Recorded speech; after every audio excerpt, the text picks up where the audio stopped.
विचारांचा इतिहास म्हणजे काय हे बघत असताना आपल्याला अलेक्झांडर ग्रे नावाचा एक अर्थशास्त्रज्ञ आहे. तो अलेक्झांडर ग्रे नावाचा जो अर्थशास्त्रज्ञ किंवा विचारवंत, तो म्हणतो की अर्थशास्त्रीय विचार हे मानवी विचाराइतके जुने असले पाहिजे. किती जुने असले पाहिजे? मानवी विचारा इतके जुने असले पाहिजे. म्हणजे अर्थशास्त्र विचार हे किती जुने आहे याच्या खोलामध्ये जाण्याचा जो काही प्रश्न आहे, प्रयत्न आहे, त्या ठिकाणी अलेक्झांडर ग्रेने केलेला आहे. आता मानवी विचाराचा उगम नेमका कधी झाला तर असं म्हणावं लागतं की मानवी विचाराचा जो काही उगम आहे हा माणसाच्या उगमाबरोबर झालेला आहे. आणि मग माणूस कधी आला ह्या पृथ्वी तलावर तर 5 लाख वर्षापूर्वी मानव निर्माण झाला. कारण जावा किंवा पेकिंग या ठिकाणचा मानव हा आपला खराखुरा पूर्वज असून त्याचे वय हे 5 लाख वर्षापूर्वीच आहे. आणि मग 5 लाख वर्षापूर्वीच्या माणसाला एक आताची जी काही विकसित भाषा आहे, लिपी आहे, ही नव्हती. तो समाज करून राहत नव्हता. 5 लाख वर्षापूर्वीचा जो माणूस आहे तो समाज करून एकत्र राहत नव्हता. त्याची संस्कृती नव्हती आणि त्याच्या ज्या गरजा आहेत त्याच्या गरजा सुद्धा ह्या कशा होत्या? नसल्यासारख्या होत्या, नगण्य गरजा होत्या. म्हणजे आदिमानव जो काही 5 लाख वर्षापूर्वी जो काही माणूस तो आला त्याला या सगळ्या त्याच्या गरजा नव्हत्या. त्याच्या अन्नाची गरज नव्हती, त्याची वस्त्र निवाऱ्याची गरज नव्हती. तो समाज करून राहत नव्हता. त्याची भाषा, त्याची संस्कृती, त्या भाषेची लिपी, त्या काही गोष्टी त्या ठिकाणी विकसित झालेल्या नव्हत्या.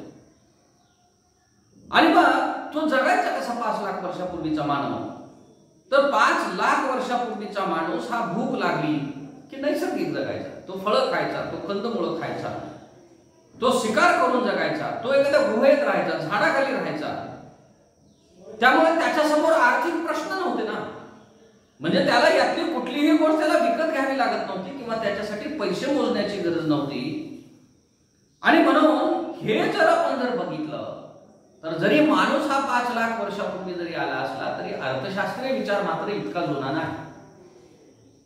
कारण त्या काळामध्ये त्याला पैसे मोजावेच लागत नव्हते. सगळं त्याला फुकट मिळत होतं. निसर्गातून त्याला सगळं त्या ठिकाणी मिळत होतं. आणि म्हणून मग काही अर्थशास्त्रज्ञ असं म्हणतात की अर्थशास्त्रीय विचाराचा इतिहास हा अर्थशास्त्राच्या उगमापासून झाला.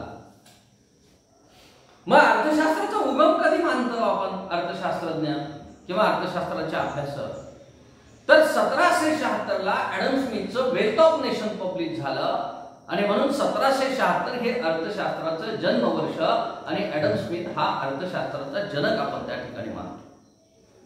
म्हणजे अर्थशास्त्राचा उगम, अर्थशास्त्रीय विचारांचा जी काही सुरुवात आहे ही सुरुवात काही अर्थशास्त्रज्ञ म्हणतात की अर्थशास्त्राच्या सुरुवातीपासून अर्थशास्त्रीय विचारांची सुरुवात झाली. परंतु हे सुद्धा खरं नाही. मग नेमकं खरं काय आहे? तर 1776 पूर्वी सुद्धा अर्थशास्त्रीय विचार मांडले गेले होते. 1776 पूर्वी जे अर्थशास्त्रीय विचार मांडले गेले ते स्वतंत्र विचार त्या ठिकाणी नव्हते. तर ते विचार नीतिशास्त्राचा भाग होते, ते धर्मशास्त्राचा भाग होते, ते राज्यशास्त्राचा भाग म्हणून त्या ठिकाणी अभ्यासलं जात होतं. कधी? 1776च्या पूर्वी. 1776 पासून अर्थशास्त्र आपण स्वतंत्र अभ्यासायला लागलो. पण त्याच्या अगोदर हे कशामध्ये आपण अभ्यास होतो? नीतिशास्त्र, धर्मशास्त्र आणि राज्यशास्त्र. आणि म्हणून काही अर्थशास्त्रज्ञ जे म्हणतात की अर्थशास्त्रीय विचारांची सुरुवात ही अर्थशास्त्राच्या उगमापासून झाली आणि मग अर्थशास्त्राचा उगम हा 1776 धरला तर त्याच्या पूर्वी अर्थशास्त्रीय विचार होते. म्हणून अर्थशास्त्रीय विचार हे उगमापासून नाही आहे तर त्याच्या अगोदर पासून होते असं आपल्याला म्हणावं लागतं. परंतु ते 5 लाख वर्ष जितके जुने नाही. कारण 5 लाख वर्ष इतके जे जुने अर्थशास्त्रीय विचार अस्तित्वातच नव्हते. कारण माणूस होता, त्याची संस्कृती नव्हती, त्याची भाषा नव्हती, त्याची लिपी नव्हती, त्याच्या गरजा त्या ठिकाणी अगदी नगण्य स्वरूपाच्या त्याच्या गरजा होत्या आणि कुठलीही गरज भागवायला त्याला पैसे मोजावे लागत नव्हते. म्हणून अलेक्झांडर ग्रे जो म्हणतो तर अलेक्झांडर ग्रे म्हणतो ते सुद्धा खरं नाही आहे. मग अर्थशास्त्रीय विचार कधी किती जुने आहेत तर मानव ज्या वेळेस समाज करून राहायला लागला, म्हणजे माणसाच्या विकासाचे टप्पे आपण अर्थशास्त्रामध्ये बघतो की वेगवेगळ्या टप्प्यांमधून माणसाचा विकास झालेला आहे, त्या देशाच्या अर्थव्यवस्थेचा विकास झालेला आहे. म्हणजे जी शिकारी किंवा रानटी अवस्था आहे, बरोबर आहे, शिकारी किंवा रानटी अवस्थेच्या नंतर पशुपालन अवस्था आहे, शेतकी अवस्था आहे, शेतकी उद्योग अवस्था आहे आणि शेतकी उद्योग व्यापार अवस्था ही आपण अर्थशास्त्रामध्ये त्या ठिकाणी अभ्यासत असतो. आणि माणूस जेव्हा समाज करून निर्माण करून राहायला लागला, माणसाची स्वतःची संस्कृती निर्माण झाली, माणसाच्या गरजा वाढल्या आणि त्यावेळेस गरजा आणि साधनामध्ये मेळ बसेनासा झाला. म्हणजे गरजा आणि साधनं आहेत याच्यात मेळ बसत नव्हता आणि मग साधनं ही अपुरी पडायला लागली आणि साधनाचा आणि गरजाचा मेळ घालण्याचा प्रयत्न माणूस करायला लागला. तेव्हापासून माणूस अर्थशास्त्रीय विचार करायला लागला. म्हणजे असं म्हटलं जातं की ज्या दिवशी माणसाच्या समोर पहिला आर्थिक प्रश्न निर्माण झाला जगामधल्या, त्या दिवसापासून अर्थशास्त्रीय विचाराची सुरुवात झाली. अगदी एका लाईन मध्ये सांगायचं म्हटलं तर ही गरज कधी निर्माण झाली तर जवळपास 2500 वर्षाच्या पूर्वी माणूस प्राचीन काळामध्ये आपण जर बघितलं तर प्राचीन धर्मग्रंथामध्ये, वेगवेगळ्या धर्माच्या धर्मग्रंथामध्ये आपण जर बघितलं तर त्या ठिकाणी किंवा त्या संस्कृतीमध्ये आपण जर बघितलं तर ही परिस्थिती निर्माण झाली. साधना आणि गरजाची त्या ठिकाणी परिस्थिती निर्माण झाली. माणसाला पैसे मोजावे लागायला किंवा एका वस्तूच्या बदल्यामध्ये दुसरी वस्तू घ्यायला लागायला. तिथपासून अर्थशास्त्रीय विचाराची सुरुवात झाली असं आपण त्या ठिकाणी म्हणतो. म्हणजे एक गोष्ट लक्षात आली की अर्थशास्त्रीय विचार हे किती वर्ष जुने आहेत तर अर्थशास्त्रीय विचार हे 2500 वर्ष इतके जुने अर्थशास्त्रीय विचार आहेत. ते 5 लाख वर्ष इतके जुने अर्थशास्त्रीय विचार नाहीत. अर्थशास्त्राची सुरुवात 1776 ला झाली, म्हणजे जवळपास 250-300 वर्षाचा हा कालखंड आहे. मग हे जे काही अर्थशास्त्रीय विचारांचा जो काही इतिहास आहे, हा इतिहास विद्यार्थ्यांना समजला पाहिजे, विद्यार्थ्याला त्याचं आकलन झालं पाहिजे. म्हणून हा जो काही पेपर आहे हा तुमच्यासाठी ठेवण्यात आलेला आहे. अर्थशास्त्रीय विचारांचा इतिहास कशाला म्हणायचा तर बेल यांनी एक केलेली व्याख्या आहे. जे.एस. बेल त्या ठिकाणी अर्थशास्त्रीय विचारांचा इतिहास म्हणजे त्या ठिकाणी काय म्हणतो तर अर्थशास्त्रीय विचारावर लिखाण केलेल्या लेखकांच्या लेखन रूपी वारसांचा अभ्यास म्हणजे अर्थशास्त्रीय विचारांचा इतिहास. काय म्हणतो जे.एस. बेल? अर्थशास्त्रीय विषयावर लेखन केलेल्या लेखकांच्या लेखन रूपी वारसांचा अभ्यास म्हणजे अर्थशास्त्रीय विचारांचा अभ्यास. कारण अनेक अर्थशास्त्रज्ञांनी, अनेक लेखकांनी अर्थशास्त्र या विषयावर लिखाण केलेलं आहे आणि त्यांनी जे लिहिलेलं आहे ते लिहिलेलं आहे, जे मांडलेलं आहे, जे सिद्धांत मांडलेले आहेत त्याचा अभ्यास म्हणजे अर्थशास्त्रीय विचारांचा अभ्यास. कौटिल्यानं अर्थशास्त्र हा ग्रंथ पहिल्यांदा लिहिला.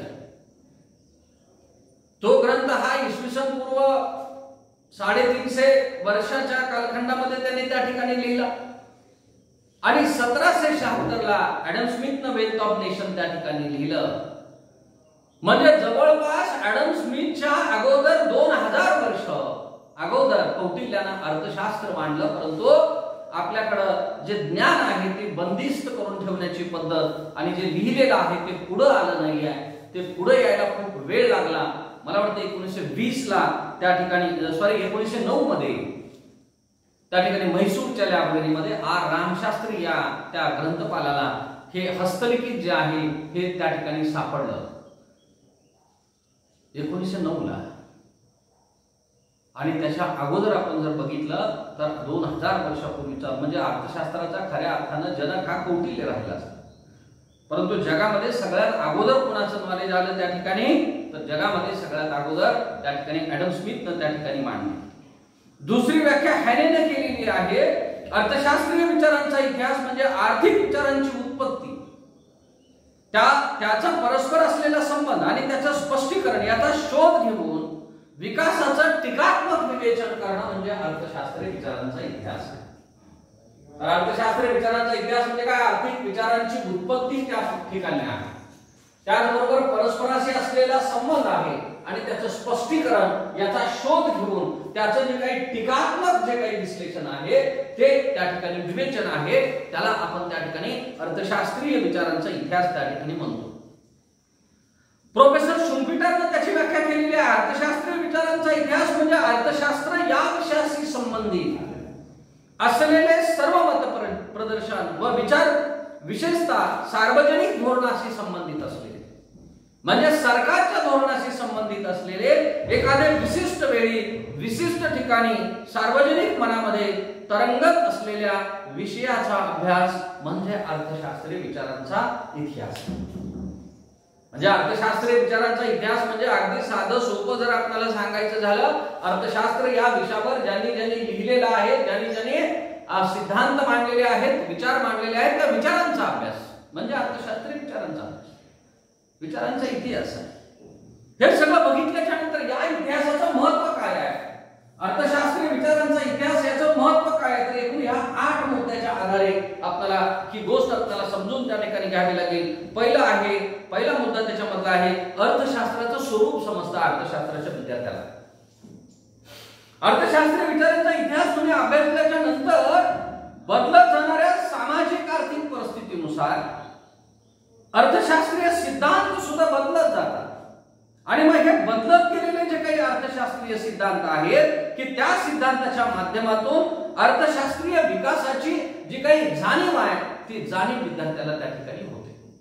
कारण आपण अर्थशास्त्र विकासाच्या इतिहासामध्ये आपण बघणार आहोत की वेगवेगळे वैचारिक प्रवाह त्याच्यामध्ये, व्यापारवादी विचारधारा आहे, निसर्गवादी विचारधारा आहे, सनातनवादी विचारधारा आहे, साम्यवादी विचारधारा त्याच्यामध्ये आहे, सीमांतवादी विचारधारा आहे, इतिहासवादी त्या ठिकाणी संप्रदाय आहे, कल्याणवादी त्या ठिकाणी विचारधारा आहे. म्हणजे या सगळ्या ज्या काही अर्थशास्त्रामधल्या विचारधारा आहेत, ह्या काही वैचारिक प्रवाह आहेत, हे सगळं समजून येतं आणि याच्यामुळे अर्थशास्त्राचं स्वरूप आपल्याला त्या ठिकाणी लक्षामध्ये यायला. दुसरा मुद्दा त्याच्यामध्ये बौद्धिक शिस्त निर्माण होते. अर्थशास्त्राच्या विद्यार्थ्याला एक बौद्धिक शिस्त असली पाहिजे. त्याला या अर्थशास्त्राच्या विचाराच्या इतिहासामधले हे टप्पे जर त्याला समजले, वैचारिक प्रवाह वेगवेगळे त्या ठिकाणी समजले, म्हणजे अर्थशास्त्रीय विचाराच्या अभ्यासानं गेल्या शेकडो वर्षातील अर्थशास्त्रीय विचारधारा विद्यार्थ्याला त्या ठिकाणी समजून येतात. अनेक अर्थतज्ञांनी मांडलेल्या सिद्धांताची त्या ठिकाणी माहिती मिळते. सिद्धांताचा तुलनात्मक अभ्यास करता येतो आणि त्याच्यामधून एक प्रकारची बौद्धिक शिस्त अर्थशास्त्राच्या विद्यार्थ्यामध्ये त्या ठिकाणी निर्माण होते. तिसरा मुद्दा ऐतिहासिक विकासाचं स्पष्टीकरण मिळतं. म्हणजे जगामधल्या वेगवेगळ्या देशांमध्ये किंवा जगातील वेगवेगळे देश हे कुठल्या विकासाच्या टप्प्यातून गेलेले आहेत. म्हणजे आज भारत विकसनशील राष्ट्र आपण म्हणतो किंवा जगामध्ये युरोपमधले जे विकसित देश आहेत, ह्या सगळ्या देशांचा जर आर्थिक इतिहास जर आपण त्या ठिकाणी जर बघितला तर तो इतिहास हा अगदी स्थितीपासून त्याची सुरुवात झालेली आहे, शिकारी अवस्थेपासून त्याची सुरुवात झालेली आहे, पशुपालन अवस्थेपासून या देशामधल्या विकासाची त्या ठिकाणी सुरुवात झालेली आहे. आणि मग अर्थशास्त्रीय विकासाचे जे काही टप्पे आहेत ते टप्पे समजून येतात, राजकीय धोरणं आपल्याला लक्षामध्ये येतात, त्याचबरोबर विविध आर्थिक सिद्धांत त्या ठिकाणी किंवा तत्कालीन सामाजिक, आर्थिक, राजकीय, सांस्कृतिक पार्श्वभूमी आपल्या लक्षामध्ये येते की त्या काळामध्ये त्या देशामध्ये कुठली पार्श्वभूमी होती आणि कुठल्या पार्श्वभूमीवर हे विचार त्या ठिकाणी मांडले गेलेले आहेत. चौथा मुद्दा आहे आर्थिक प्रश्नाची सोडवणूक जी आहे ही करण्यास त्या ठिकाणी मदत होते. आपण बघितलं की ज्या दिवशी माणसाच्या समोर पहिला आर्थिक प्रश्न निर्माण झाला त्या दिवसापासून अर्थशास्त्रीय विचारांची सुरुवात झाली. माणसाच्या समोर पहिला आर्थिक प्रश्न हा 5 लाख वर्षापूर्वी झाला नाहीये, तर जवळपास 2500 वर्षापूर्वी हे प्रश्न त्या ठिकाणी निर्माण व्हायला लागले. कारण माणूस संस्कृती करून माणूस हा समूहाने त्या ठिकाणी राहायला लागला आणि गरजा आणि साधनामध्ये मेळ बसेनासा झाला. आणि मग आर्थिक जे काही प्रश्न आहेत ना, त्या आर्थिक प्रश्नाचं वर्गीकरण आपण अर्थशास्त्रामध्ये 2 प्रकारे करतो. एक मूलभूत आर्थिक प्रश्न आणि दुसरं व्यक्तिगत आर्थिक प्रश्न. आता मूलभूत आर्थिक प्रश्न म्हणजे काय आहे, तर जे प्रश्न राष्ट्राच्या समोर निर्माण होतात, देशाच्या समोर जे आर्थिक प्रश्न निर्माण होतात, त्या देशाच्या समोर निर्माण होणाऱ्या आर्थिक प्रश्नांना आपण त्या ठिकाणी मूलभूत आर्थिक प्रश्न त्या ठिकाणी आपण म्हणतो. देशाच्या समोरचे आर्थिक प्रश्न कोणते? की कोणतं उत्पादन करायचं, कोणासाठी उत्पादन करायचं, उत्पादन कसं करायचं, हा देशाच्या समोरचा आर्थिक त्या ठिकाणी प्रश्न आहे. देशामधली गरिबी कशी कमी करायची, विषमता कशी त्या ठिकाणी कमी करायची, बेरोजगारी कशी कमी करायची, देशामधली जी भाववाढ आहे ही भाववाढ कशी कमी करायची, हे आर्थिक जे काही प्रश्न आहेत, हे आर्थिक प्रश्न, लोकांना पिण्याच्या पाण्याची सुविधा उपलब्ध करून देण्याचा प्रश्न, म्हणजे हे मूलभूत जे काही प्रश्न आहेत हे देशाच्या समोरचे प्रश्न आहेत. आणि म्हणून त्याला आपण मूलभूत आर्थिक प्रश्न म्हणतो. आणि व्यक्तिगत आर्थिक प्रश्न म्हणजे जे प्रश्न व्यक्तीच्या समोर निर्माण होतात, म्हणजे कुटुंबाच्या समोर निर्माण होतात, त्या प्रश्नाला आपण काय म्हणतो? व्यक्तिगत आर्थिक प्रश्न त्या ठिकाणी म्हणतो. आता या दोन्ही प्रकारचे जे काही प्रश्न आहेत त्याची सोडवणूक जर करायची असेल तर अर्थशास्त्रामध्ये जावं लागतं. कारण अर्थशास्त्रामध्ये अर्थशास्त्रज्ञांनी सिद्धांत मांडून ठेवलेले, विचार मांडलेले आणि त्या विचाराच्या आधारे देशाच्या समोरचे मूलभूत आर्थिक प्रश्न आणि याबरोबरच व्यक्तीच्या समोरचे व्यक्तिगत आर्थिक प्रश्न सोडवण्याला त्या ठिकाणी मदत होते. पाचवा त्याचा मुद्दा आहे अर्थशास्त्राची प्रगती समजते. अर्थशास्त्र हे अगदी एक खूप कमी वय असलेलं शास्त्र आहे. म्हणजे 1776 झालं, अजून 300 वर्षाच्या जवळपास त्याचं वय आहे, पण आज त्यानं संपूर्ण मानवी जीवनाला व्यापून टाकलेलं आहे. आणि म्हणून ऍडम स्मिथ म्हणजे 1776 ला वेल्थ ऑफ नेशन पासून जरी त्याची सुरुवात झाली असली तर अर्थशास्त्रानं प्रचंड प्रगती या क्षेत्रामध्ये केलेली आहे, ज्ञानाच्या क्षेत्रामध्ये त्या ठिकाणी प्रगती केलेली आहे. ही समजून जर आपल्याला जर घ्यायचं असेल तर अर्थशास्त्रीय विचारांचा इतिहास त्या ठिकाणी अभ्यासणं महत्वाचं आहे. सहावा मुद्दा आहे मानवी समाजाची प्रगती समजते. म्हणजे माणूस हा आजचा जो काही विकसित माणूस आहे, एवढा तंत्रज्ञान हातामध्ये माणसाच्या आज आलेला आहे, म्हणजे हा माणूस काही अचानक तयार झालेला नाहीये किंवा त्याला एक जादूची कांडी फिरवली आणि हा सगळं माणसाला मिळालेला ह्या सगळ्या सुखसुविधा किंवा हे जे काही तंत्रज्ञान आहे हे माणसाला मिळालेलं असं नाहीये. माणसाच्या विकासाचे वेगवेगळे टप्पे आहेत. म्हणजे आर्थिक विकास विचारांचा विकासाच्या अर्थशास्त्रामध्ये तुम्ही जर बघितलं असेल तर रोस्टोच्या विकासाच्या अवस्था आहेत, बरोबर आहे. रोजेस्टीन रोडांच्या विकासाचे टप्पे त्या ठिकाणी सांगितलेले आहेत. आपला अर्थशास्त्रीय विचारांच्या इतिहासामध्ये फेडरिक लिस्टनं आर्थिक विकासाचे टप्पे सांगितलेले आहेत. आणि मग मानवी समाजाची जी काही प्रगती आहे ही मानवी समाजाची प्रगती ही धोरणावर अवलंबून असते. मग समाजवादी आर्थिक विचाराची धोरणं असतील किंवा त्या ठिकाणी भांडवलशाही आर्थिक विचाराची धोरणं असतील की याच्या माध्यमातून कुठल्या देशाची प्रगती कशा पद्धतीने झालेली आहे. आपल्याला माहित आहे आपण मिश्र अर्थव्यवस्था आपण स्वीकारली आणि विशेषतः आपण 91च्या अगोदर जर आपण बघितलं तर रशियाच्या साम्यवादी धोरणानुसार आपण प्रभावी होतो. आपण जे काही पंचवार्षिक नियोजनाचा जो काही आराखडा स्वीकारला हा रशियाच्या विकासाचा आराखडा आपण त्या ठिकाणी स्वीकारला. म्हणजे हे जे गोष्ट आहे की मानवी समाजाची प्रगती कशा टप्प्यातून झालेली आहे. कारण रशिया या समाजवादी आराखड्याच्या माध्यमातून पंचवार्षिक नियोजनाच्या माध्यमातून जगामध्ये एक प्रगती करणारे राष्ट्र म्हणून पुढे आलं होतं. आणि म्हणून जगातल्या सगळ्या राष्ट्रांच्या नजरा त्या रशियन जे काही इकॉनॉमिक मॉडेल आहे ते त्याच्यावर गेलेल्या होत्या. अनेक राष्ट्रांनी ते मॉडेल स्वीकारण्याचा प्रयत्न त्या ठिकाणी केला. म्हणजे या गोष्टी समजतात. सातवा मुद्दा व्यापक दृष्टिकोन निर्माण होतो. अर्थशास्त्रीय विचारांचा अभ्यास तुम्ही जर केला तर आर्थिक विचारधारा, आर्थिक सिद्धांत त्यांच्यातील वैचारिक मतभेद अभ्यासल्यामुळं आपल्याला एक प्रगल्भता निर्माण होते अर्थशास्त्राच्या विद्यार्थ्याला. आणि सातवा मुद्दा आहे संशोधक वृत्ती निर्माण होते. म्हणजे अर्थशास्त्रीय विचाराच्या अभ्यासातून त्या ठिकाणी ऐतिहासिक अभ्यासातून अभ्यासकाला दोन गोष्टीची जाणीव करून दिली जाते. नंबर एक, अर्थशास्त्राची सध्याची परिस्थिती, त्यामध्ये पूर्वीच्या अभ्यासकांनी घातलेली भर आणि विद्यमान अभ्यासकांचा हिस्सा त्याच्यामध्ये काय आहे. आणि दुसरं, अर्थशास्त्राची सध्याची परिस्थिती ही पूर्ण अवस्था नसून त्यात सुधारणा व्हायला अजून संधी आहे याची जाणीव संशोधकाला निर्माण होते. ती कशातून निर्माण होते? ती अर्थशास्त्रीय विचारांच्या इतिहासाच्या माध्यमातून.